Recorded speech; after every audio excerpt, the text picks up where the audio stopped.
नहीं नहीं, मैं ये कह रहा हूँ कि उनका पहला टर्म हुआ 5 साल, फिर दूसरा टर्म हुआ 5 साल, फिर तीसरा टर्म है 5 साल का।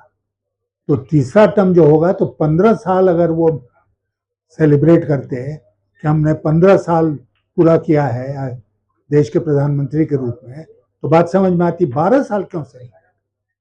पंडित नेहरू से ज्यादा कार्यकाल उन्होंने पूरा किया, तो वो जाए दूसरी दुनिया में। फिर पंडित नेहरू से अगर वो कंपेयर कर रहे हैं तो पंडित नेहरू 17 साल देश के प्रधानमंत्री थे। और वही मैं जो इसके पहले कह रहा था कि वो कहें कि नहीं मैं तो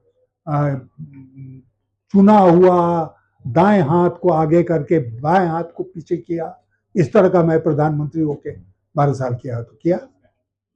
12 साल का कोई महत्व नहीं है। 12 साल संविधान में क्या मान्यता है 12 साल की? बुरा हो रहा है असर उसका, क्योंकि मिडिल ईस्ट में जो कुछ हुआ उसके चलते कच्चे तेल की कीमत भागी, ऊपर गई। और कच्चे तेल का हम आयात करते हैं, 80% लगभग हमारे देश में तेल बाहर से आता है। तो जाहिर है कि जो उसके प्रोडक्ट्स हैं, डीजल है, एविएशन फ्यूल है, पेट्रोल है, उसकी कीमत ही बढ़ी। तो इसको हैंडल करने का तरीका ये नहीं था आवश्यक रूप से कि सारा बर्डन जनता के ऊपर डाल दिया जाए। तेल कंपनियों के पास अपना एक तरीका होता है कि जब अच्छे दिन आते हैं तो पैसा बचाते हैं, जब बुरे दिन आते हैं तो उसमें से खर्च करते हैं। इस बार हमने देखा शुरू से 2014 से कि सारा का सारा भार जनता के ऊपर रहा, और जब जनता को राहत देने की बात आई तो वो राहत नहीं दी गई। हाँ, तो देखिए इसमें सबसे बड़ी बात जो है वो ये है कि आप किसी समस्या का समाधान उस समय करेंगे जब समस्या को स्वीकार करेंगे कि हाँ ये समस्या है। आप कह दीजिए समस्या है ही नहीं तो करेंगे फिर क्या? तो ये सरकार जो है वो वही कर रही है कि समस्या ही नहीं है तो समाधान किस बात का? ऊर्जा सुरक्षा को लेकर सरकार की तैयारी जो है पर्याप्त है?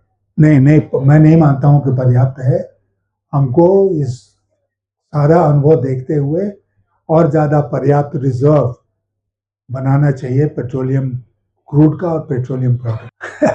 उसका ये रीजन है कि प्रधानमंत्री जी कहीं कोई सवाल का जवाब नहीं देना चाहते हैं।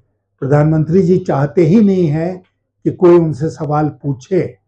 अगर वो आपके सामने आके प्रेस कॉन्फ्रेंस करेंगे तो जैसे आप मुझसे प्रश्न पूछ रहे हैं वैसे आप उनसे भी प्रश्न पूछेंगे, तो वो जवाब नहीं देंगे क्योंकि उनके सामने उस समय टेलीप्रिंटर नहीं, वो बिना टेलीप्रिंटर के नहीं बोल सकते।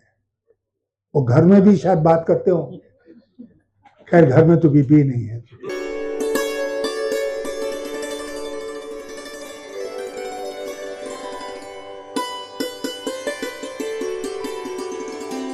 आला आला उन्हाळा आला, आता आपल्या प्रकृतीची काळजी घेण्याकरता युनायटेड फार्मसीचा गुलकंद उपलब्ध झाला। या गुलकंदामुळे आम्लपित्त, डोकेदुखी, लघवीची जळजळ, शरीराचा थकवा आणि शरीरात होणारा पित्त यापासून तुम्हाला निश्चित आराम मिळेल। तेव्हा मेडिकल स्टोअरमध्ये आणि सर्व जनरल स्टोअरमध्ये युनायटेड फार्मसीचा गुलकंद त्याची मागणी करा, कारण तो कन्नौजच्या विशेष गुलाब पाकळ्यांपासून बनविण्यात आला आहे।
तर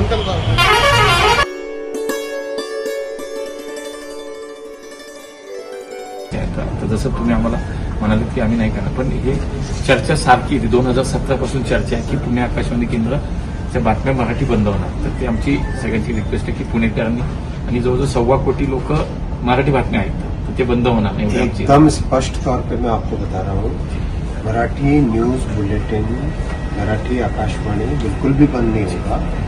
अपने को आकाशवाणी को कम्प्लीटली एक तरीके से इसका ट्रांसफॉर्मेशन करने का माननीय प्रधानमंत्री श्री नरेंद्र मोदी जी का क्लियर अपने को एक विजन दिया है पीएम साहब ने.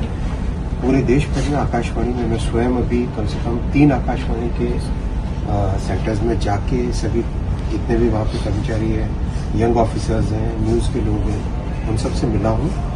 हमें डिजिटल और हाइपर लोकल, रीजनल से भी नीचे हाइपर लोकल न्यूज़ पे फोकस करने का है. तो इस पर आप एकदम निश्चिंत रहिए.